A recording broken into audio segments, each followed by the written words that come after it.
दूर तक फैला सन्नाटा और इस सन्नाटे के बीच एक दुबला पतला युवक जिसके कपड़े फटे हुए हैं, बाल बिखरे हुए हैं और आंखों में सिर्फ एक नाम बसा है, लैला। लोग उसे देखकर हंसते हैं, कोई उसे पागल कहता है, कोई उसे पत्थर मारता है, लेकिन उसे किसी बात की परवाह नहीं, क्योंकि उसकी दुनिया में अब सिर्फ एक ही चीज बची है, प्यार। आज हम जानेंगे दुनिया की सबसे मशहूर प्रेम कहानियों में से एक ऐसी कहानी जिसने सदियों से लोगों को रुलाया है। ये कहानी है लैला और मजनू की। लेकिन क्या ये सिर्फ एक कहानी थी या इसके पीछे कोई असली इंसान भी था? आइए जानते हैं। 7वीं शताब्दी के आसपास अरब के रेगिस्तानी इलाकों में एक लड़का रहता था। उसका नाम था कैस। वो एक सम्मानित कबीले से था। बचपन से ही वह बहुत समझदार और कविता लिखने का शौकीन था। उस समय अरब में कविता को बहुत सम्मान दिया जाता था। जो अच्छा कवि होता था उसे लोग दूर दूर तक जानते थे। कैस भी ऐसा ही था, लेकिन उसे नहीं पता था कि उसकी जिंदगी जल्द ही पूरी तरह बदलने वाली है। एक दिन वो अपने इलाके के बच्चों के साथ पढ़ाई करने गया। वहीं उसकी मुलाकात एक लड़की से हुई। उस लड़की का नाम था लैला। लैला बेहद खूबसूरत थी, लेकिन सिर्फ खूबसूरत ही नहीं, वो समझदार, शांत और दयालु भी थी। धीरे धीरे दोनों एक दूसरे को पसंद करने लगे। पहले दोस्ती हुई, फिर दोस्ती प्यार में बदल गई। समय के साथ उनका रिश्ता और गहरा होता गया। कैस हर समय लैला के बारे में सोचता और लैला भी उसके बिना खुश नहीं रह पाती थी। कुछ ही समय में दोनों के प्यार की चर्चा पूरे इलाके में फैल गई। आज के समय में ये सामान्य बात लग सकती है, लेकिन उस दौर में ऐसा बिल्कुल नहीं था। अरब समाज में परिवार और कबीले की इज्जत सबसे ऊपर मानी जाती थी। खुले तौर पर प्रेम संबंधों को अच्छा नहीं समझा जाता था। जब लैला के परिवार को इस रिश्ते के बारे में पता चला तो वे नाराज हो गए। उन्होंने लैला पर कई तरह की पाबंदियां लगा दी। अब दोनों का मिलना लगभग बंद हो गया। लेकिन प्यार कहाँ रुकता है? जितनी दूरियां बढ़ी उतनी ही मोहब्बत गहरी होती गई। लैला से दूर होने के बाद कैस पूरी तरह बदल गया। वो हर समय लैला के बारे में कविताएं लिखता, सड़कों पर घूमता रहता, लोगों के सामने उसका नाम लेता, रेगिस्तान में अकेले बैठा रहता। धीरे धीरे लोगों ने उसे एक नया नाम देना शुरू कर दिया, मजनू। अरबी भाषा में मजनू का अर्थ होता है पागल व्यक्ति। अब बहुत कम लोग उसे कैस कहते थे।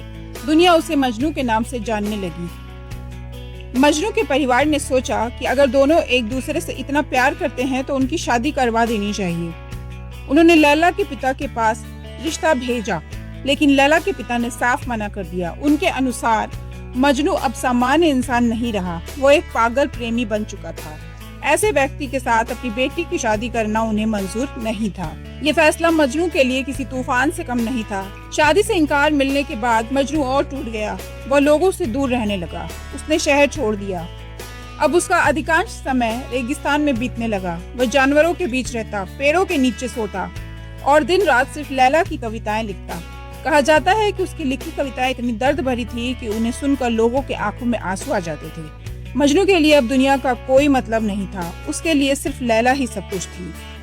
उधर लैला के परिवार ने उसकी शादी किसी और व्यक्ति से कर दी। उस समय लड़कियों को अपने फैसले लेने की आजादी बहुत कम थी।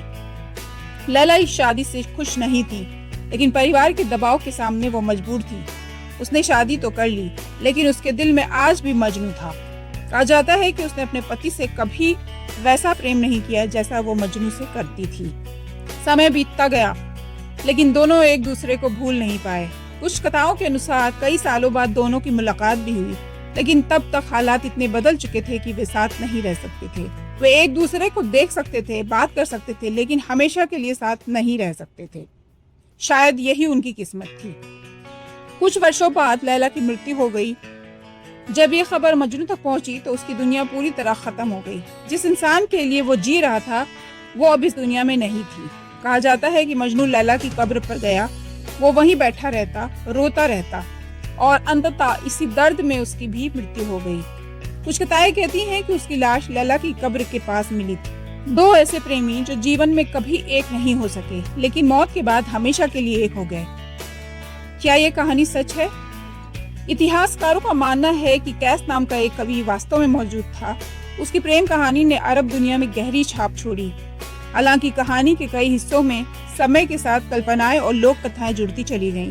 यानी पूरी कहानी को 100% ऐतिहासिक तथ्य नहीं माना जा सकता, लेकिन इतना तय है कि लैला और मजनू का नाम सदियों से सच्चे प्रेमी के प्रतीक के रूप में लिखा जाता रहा है। आज भी जब कोई व्यक्ति प्यार में पूरी तरह खो जाता है तो लोग उसे मजाक में मजनू कह देते हैं, लेकिन बहुत कम लोग जानते हैं कि इस नाम के पीछे कितनी दर्द भरी कहानी छिपी हुई है। एक ऐसा प्रेम जो शादी तक नहीं पहुंच सका, एक ऐसा प्रेम जो समाज से हार गया, और एक ऐसा प्रेम जिसने दो लोगों को अमर बना दिया। लैला और मजनू चले गए, लेकिन उनकी मोहब्बत आज भी जिंदा है और शायद हमेशा रहेगी। अगर आपको ये कहानी पसंद आई हो तो वीडियो को लाइक करें, चैनल को सब्सक्राइब करें और कमेंट में बताइए कि अगली ऐतिहासिक प्रेम कहानी किस पर सुनना चाहेंगे।